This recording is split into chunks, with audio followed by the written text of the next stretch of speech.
Let's talk about the foot. So first of all, with the foot, I'd like you to understand that there's a tripod of support underneath it, and this is the heel, so this green dot here, the ball of the big toe, and the ball of the little toe. So you can see they form like a triangle.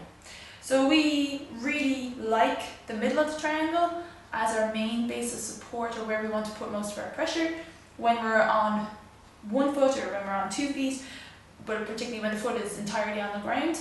But to be honest, even when sometimes we have the heel up, we still want a lot of good midfoot intent.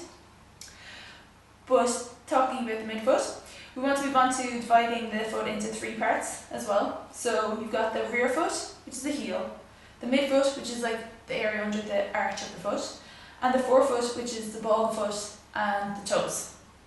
Another important point here is just marked out here as the X. This is just the big toe, the very end of the big toe.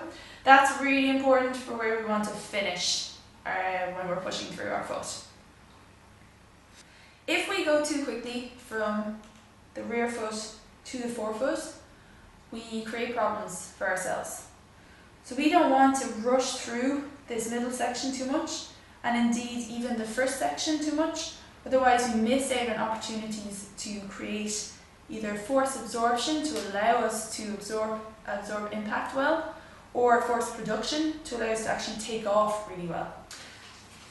If we consider dividing the foot in half, another problem I see is people spending too much time either on the inside of the foot or the outside of their foot. So we want like a full pressure across the foot.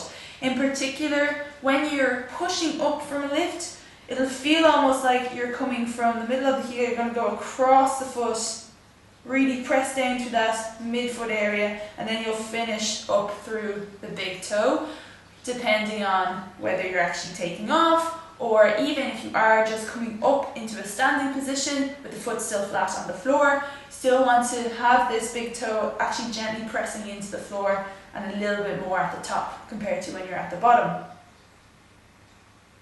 When we're in the bottom position of lifts, we want our weight to be more in the rear foot, the heel, and still somewhat though in the midfoot.